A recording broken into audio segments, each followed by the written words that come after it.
Hey everyone, September 11th, 2014 at 12:37 a.m. It's just after midnight here on the East Coast. It's been a while, huh? I haven't really put up any videos since the beginning of June when my friend Darren came to hang out. It's been a crazy summer. I'm gonna warn you now. I don't really know where this video is gonna go, per se, but I'm gonna put a trigger warning here for depression, suicidal thoughts, mental health stuff in general. If you're feeling down, this is not the video to watch. Take a second to see where you're at, and if you're not in a place where you can handle heavy discussion, please do not watch this. Otherwise, let's just get into it. So it's been quite a summer. It's like, where do I even start? For years, I've struggled with depression,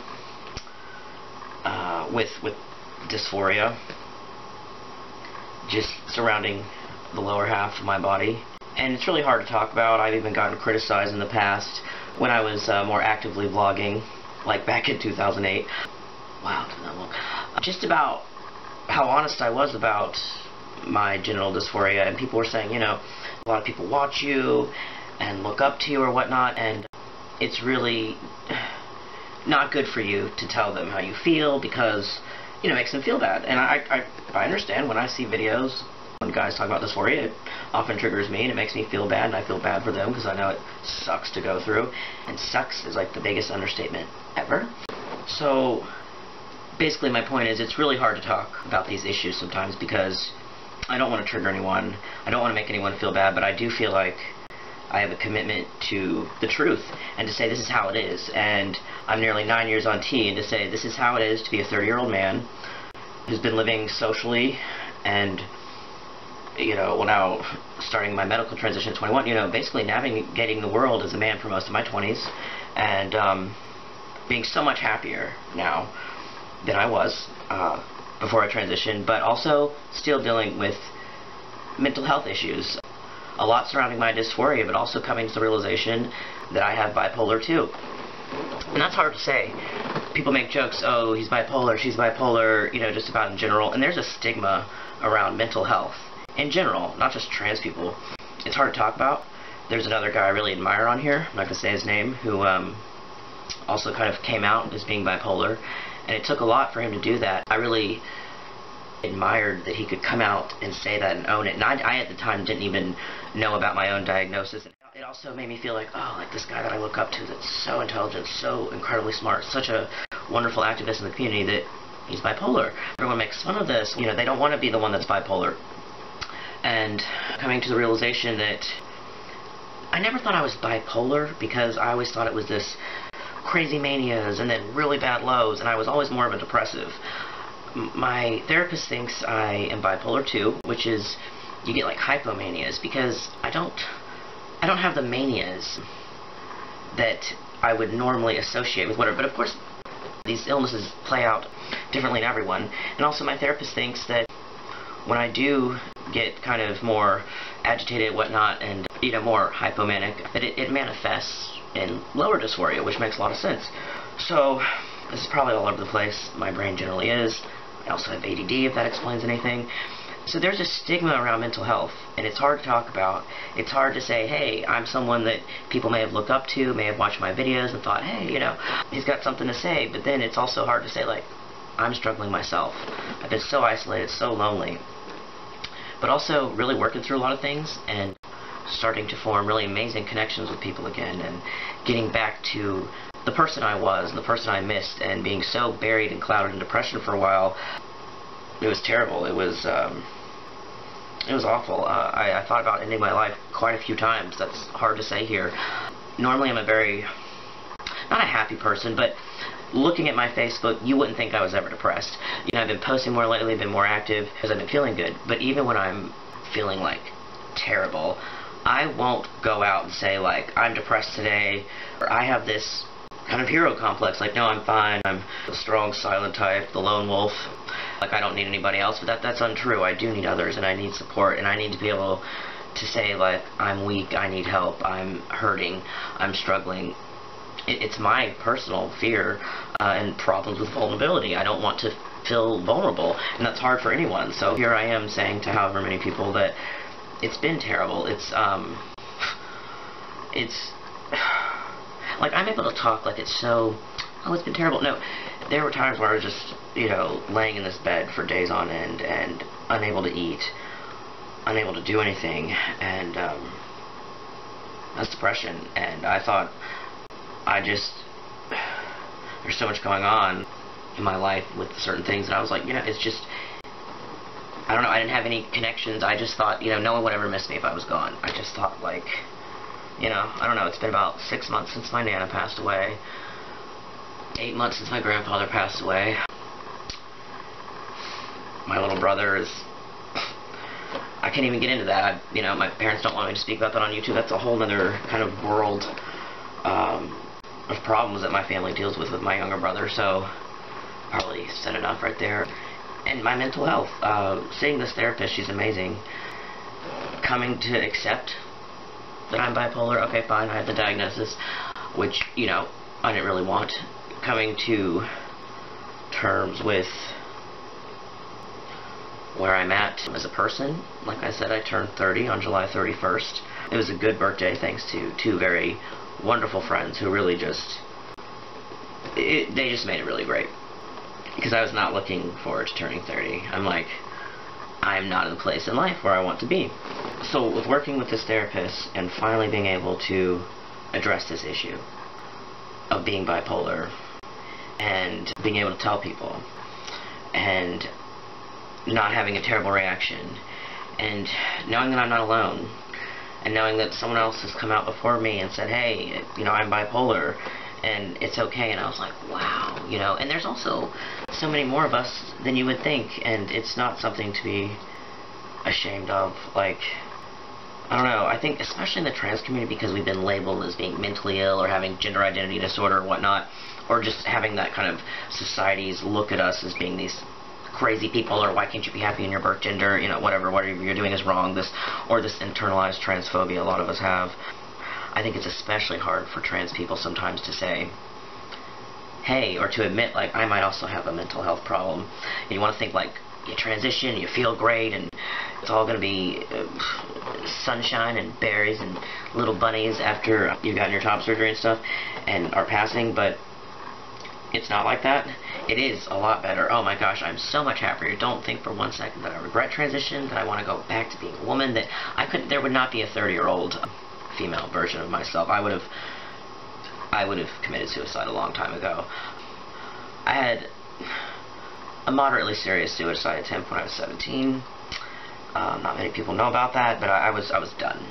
And until I was about 17 to 20, I lived in this kind of gender ambiguous whatever zone. I knew I liked women. I knew I was queer. I just didn't know about what transgender was, so I lived in this kind of but, you know, I was able to kind of stay in that kind of genderless realm for a while. And then at 20, I just heard the term transgender, saw my first FTM, I was like, well, that's me, bam, you know.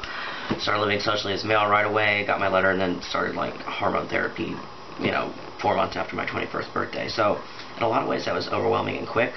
And I was so happy right away that, just transitioning, getting my name changed and gender change and planning for chest surgery and stuff, that once that stuff died down, I was really navigating the world as a man and learning what it meant to do that, and that how people would see you differently, and how my relationships with women would change, and how I would suddenly find myself attracted to men, when if you had told me 20 years ago that I would be into men, I'd be like, yeah, right.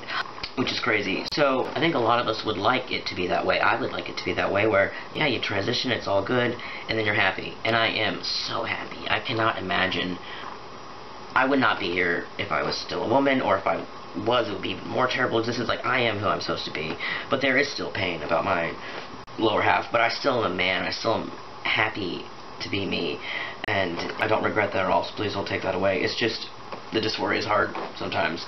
So as trans people, I think sometimes we want to pretend it's all okay, like I've done this, whatever, and it's all good, but sometimes it hurts. Sometimes you feel isolated. Sometimes it gets so annoying to have to disclose your entire medical and social history to someone you just met and just want to fuck, you know, like, you know, and I'm practicing that, actually, like, disclosing, because that's one of my least favorite things to do, so I've been challenging myself just to do that, and it's going a lot better than I thought. And so it shows me a lot that I often kind of close myself off to that, because for a long time I didn't want to date, didn't want to do anything that would remind me of what I had. So, if you're not lost by now on all my tangents, I think as trans people, we want to minimize the fact that maybe some mental health concerns we have, and like, oh, I transitioned so I should be fine. And we don't need to do that, because we do that because society in general has stigmas on mental health.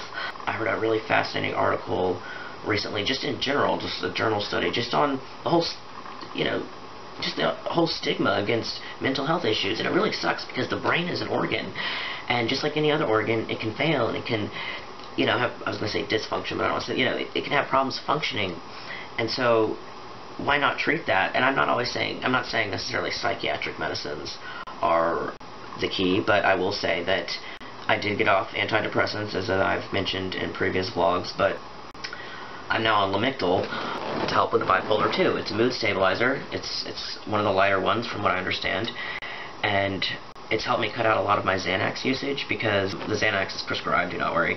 It's a very small amount, 0.5 milligram, and I would take it for anxiety because I get such social anxiety. But I didn't like the way it made me feel sedative and whatnot, and I've seen so many people go through pill addictions, and just my brother's experience with his stuff, it doesn't make me want to ever take any kind of pills or be reliant on anything to stabilize my mood. So I myself fought that for a while and didn't want to take medicine, but I started the Lamictal around my birthday, and I feel a lot better. I can get up in the morning and just do the things I used to do and just work, and I don't know, it's really great. It doesn't take away everything, but it's helping. It's really great to see this therapist.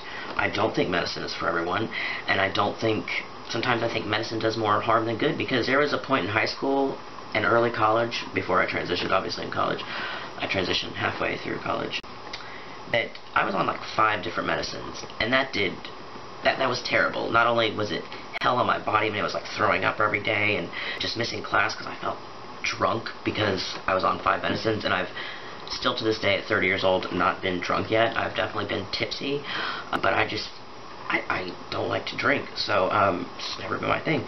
So I felt more drunk on those medicines than I did ever drinking, beer or whatever. So I just have never really been into medicine. I'd much rather use natural things. I've been a medical marijuana patient before, I'll be honest about that. It helps with PTSD, ADD, depression, pain. That's another thing. Cramps. I mentioned before I have cramps. I have something going in the works for histo. I've been doing a lot of research. It's really tough to navigate in Florida, especially if you don't have insurance and can't pay $25,000 out of pocket like a doctor here quoted me. I don't know how many people that can do that, especially trans people, but whatever. That's a whole other video. But I was talking to my therapist, and she thinks my hormones have a big kind of part in my mood swings and stuff. And she actually said it's hard to officially diagnose me as bipolar 2 until I get my ovaries out, because my ovaries are so active. I had a blood test recently, and my doctor is floored. That I'm 9 years on T, and they are still just producing. I guess I had this idea, or I'd heard when I first started T, that after a few months, whatnot, they shut down. You stop your periods, whatnot. Well, half of that was true. Yeah, I stopped my period at like month 4, but I still cycle. I've said in a previous video, my doctor in San Francisco, I almost said Trans Francisco, she's seen a lot more trans patients than my doctor here, and she said that 10% of F to M's cramp regularly, and I've always cramped regularly. But now it's to the point where sometimes I can't get out of bed. It's that bad. I can't walk. I think taking the weekly T shot and then just my ovaries being as productive as they are is really just wreaks havoc on my mood. That's another thing to consider. The ball has been rolling slowly, but I've had it rolling towards histo for a while. And actually my mom is helping with that, which is really cool. It's so random how we found this doctor, and she's always been so supportive and loving of me as trans, but it's been hard for her socially because she teaches at a Catholic school, and she's just worried about what people will think and whatnot. But really for this, she kind of went out on a limb to contact a doctor, and just, I don't know, it's kind of cool how awesome and receptive he was, and just the fact that my mom would do that for me. So that means a lot. So this video has been everywhere. I don't even know where I'm going. Basically, I'm coming out as bipolar. I'm saying you shouldn't be afraid to talk about your mental health because it's important, and as trans people we have to keep on that. Like, it's okay if you're depressed, it's okay if chest surgery didn't solve everything, it's okay if you're lonely. And I'm starting to realize, like, so many more people are lonely or feel isolated than they realize or let on, and so a lot of people are afraid to talk about it. And I'm kind of talking about it because once I started coming out of that really black hole where I was actively suicidal for about 2 months, I mean, even the night before my birthday, I mean, it was bad. It's crazy to be able to talk about it like this, and I know I'm talking fast and stuff because I'm nervous. I haven't vlogged in a long time. I feel like I have to get so much out, and there's been so much I want to talk about, and I feel like, oh, I gotta get it all at once.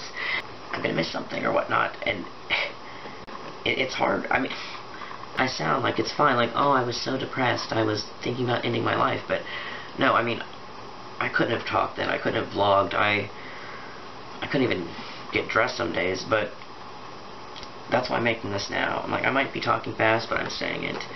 I want you to know sometimes when you feel so alone that the world will not miss you, that you can't go another minute with your dysphoria, because I've been helping some other people with their dysphoria, whether it's their chest dysphoria and whatnot, and I see them so distressed as I was and have been, that when you're that way and you think there's no other solution, just hold on for one more day.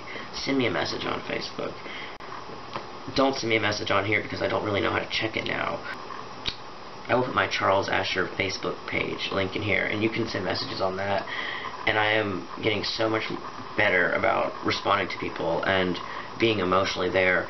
I've always been really good about that with my friends, but I have been lax in the past about my responses to everyone because it got so overwhelming. At one point, there's over like 600 messages in my inbox, and I don't know where to even begin sometimes, but I'm trying to be better about that. Or leave a comment, hey, I could really use an ear to listen to me right now, and we can Skype, we can whatever. I want to be able to help the community again and to be there for someone who is so down and out.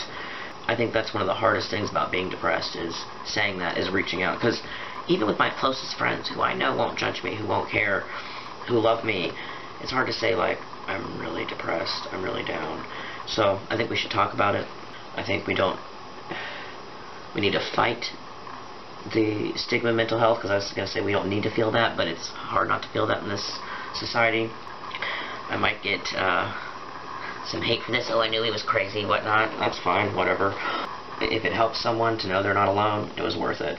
So sorry if I talk fast, sorry if there was 1,000 tangents, but I realized when I was feeling that alone and alienated and disgusting about myself, I realized there's others that probably feel that way, and that can probably really just benefit from knowing that they're not alone. Because when I hear someone say something that I've thought, whether it's about being an introvert or being depressed or just anything, it's like, oh, I'm not the only one, and that feels good.